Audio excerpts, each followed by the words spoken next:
Don't let anyone bring you to a point where you downplay the importance of being empowered financially. Believe me, you may pretend. Some of you, the reason why the teaching on finances or teachings, miracle services like this, a call to receive this empowerment, it doesn't mean much to you because someone else is giving you from his harvest. You've not been exposed to seeing what a lack of harvest from your carelessness of not sowing. Somebody can bring a harvest and share with you, and so every time they say receive, you say no because there is an uncle somewhere I can run to. It takes financial resources to bring glory to the name of the Lord. And I tell you, for as long as your heart is open, something will come upon your life tonight. It says both riches and honor come from you, that it is within your power to make great.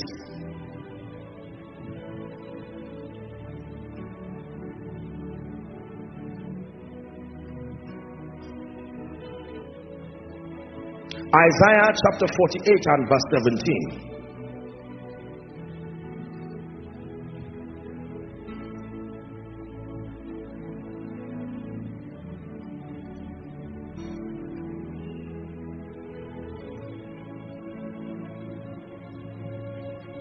Thus saith the Lord thy Redeemer, the Holy One of Israel, I am the Lord thy God, which teacheth thee to profit, and leadeth thee by the way that you should go.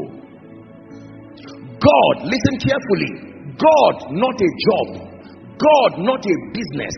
God, not an investment. I've taught you here, the foundational law that governs the activation of the blessing of God upon a man's life is that you must come to a point where you acknowledge that all blessings come from God. Blessings don't come from your job. Please hear me. Blessings don't come from the investment you are involved with, not kingdom blessings.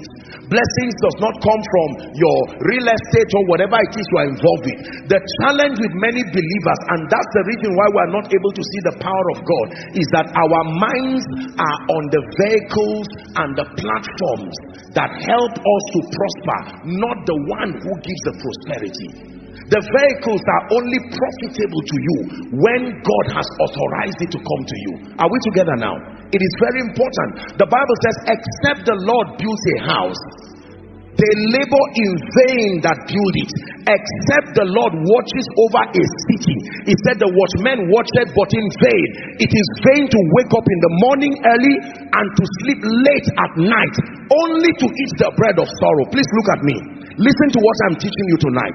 A life of hustling and running from pillar to post, just depending on a job or depending on a business or depending on some investment to empower you.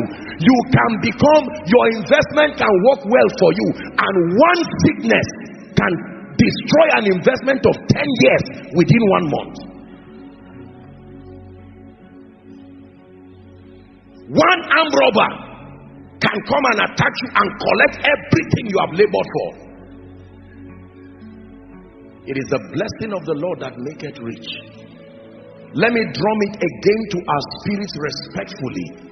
Ladies and gentlemen, do not look at people who are not of faith and say, after all, they don't love God. Everybody must bow to something spiritual for authentic and lasting wealth to come. Let me repeat it. Just because you were not there when they were bowing does not mean they did not bow.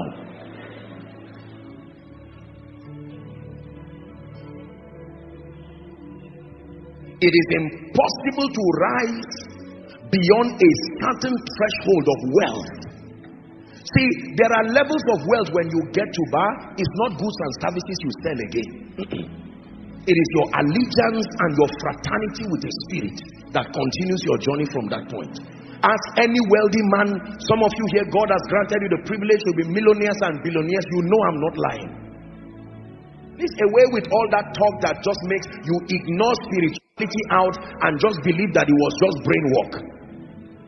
If you are convinced that it's only your brain work that took you so far, keep watching.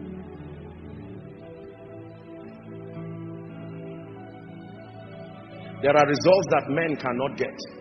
There are results that businesses alone cannot produce.